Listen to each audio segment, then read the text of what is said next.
I'm easily fooled by Nintendo games, and I've already explained why.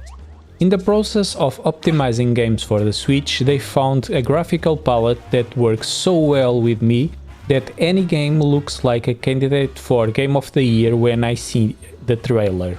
Detective Pikachu Returns is one of those games, but in this case it is noticeable that it is a few levels below what is usual for the brand's exclusives. Something that Nintendo has always been a master at is scheduling releases for its platform, which is why it seemed a little strange to me that Detective Pikachu Returns was packaged in the middle of games like Pikmin 4, Super Mario Bros. Wonder, Super Mario RPG, but especially so close to a highly anticipated game of the same genre like Master Detective Archives Raincode. This lack of space to breathe and the proximity to a markedly more complex game of the same genre left this game relegated to a third level of importance that, in a way, it even deserves, when they could have given it some space to take on more of the protagonism that it is expected for its brand name.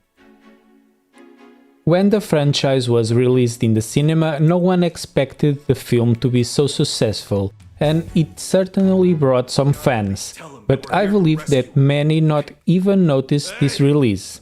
The truth is that informed players who follow the market are a minority. The majority buy the game when they see it in the store shelves, and even at that point I have seen the game relegated to the background. In terms of advertising, Pikmin 4 and Super Mario Bros. Wonder had a lot of it, which is actually the reason why my daughter repeatedly asks to play them. But nothing with this one.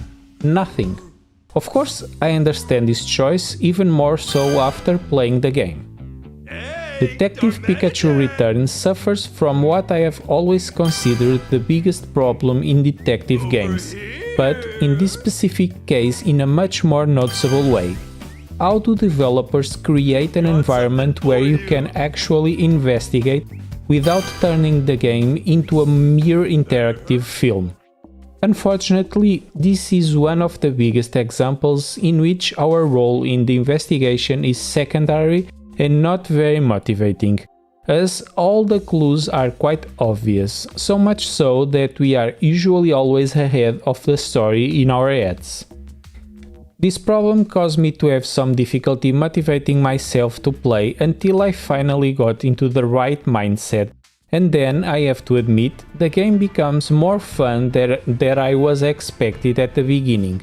I just had to think that I was playing the sequel to a film and enjoying the story, which is moderately entertaining, even considering that there are many points in the film that invalidate this game being a direct sequel, but that's not my problem with it.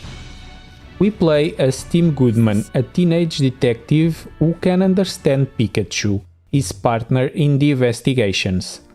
After our role in solving the previous case, we have gained a good deal of fame in Rhyme City, and we are hired to investigate a case in the city. It is with the ramifications of the investigations of this case that the story develops and we are transported to this adventure.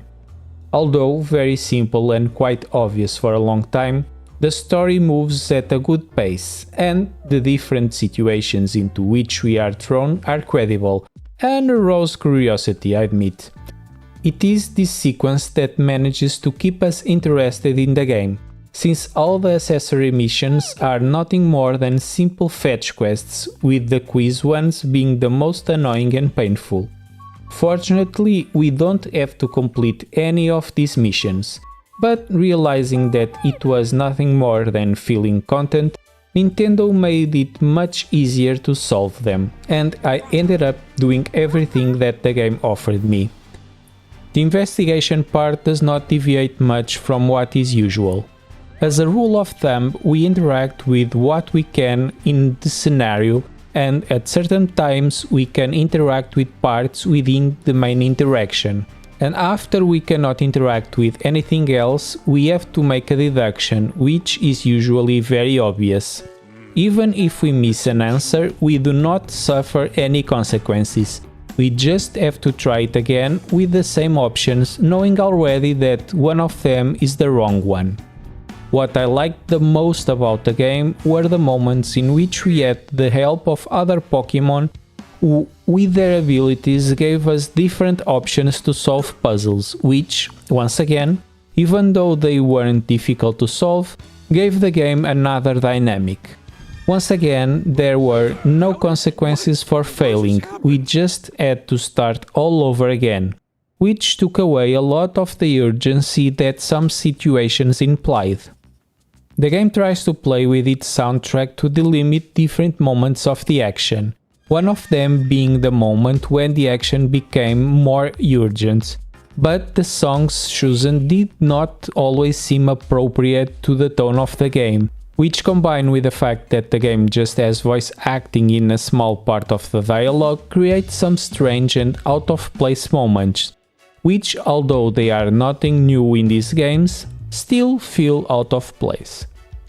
I believe that the game is trying to reach fans of the film, but given the partial incompatibility of the stories, I don't know if it will be successful among them, as they already realized from the previous game that there are not completely overlapping arcs, and they will enter this game knowing much more than they should in order to have the surprises that the game tries to provide. This effort leaves him in a curious limbo, because it seems to be for no one.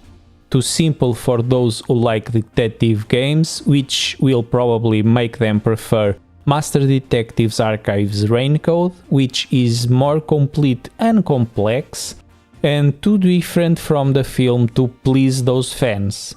Is there any intrinsic value in Detective Pikachu Returns? Yes, there is, but in such a strong year for the Nintendo portfolio, a game like this still suffers more in comparison, looking like a shadow of what it could be at any other time. The most curious thing is that at a certain point I even realized what the game was, and I had fun with it throughout the approximately 13 hours it took me to finish it.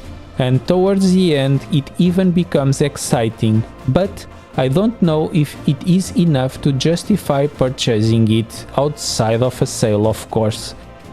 At least I wouldn't do it. See you next time, guys. Bye!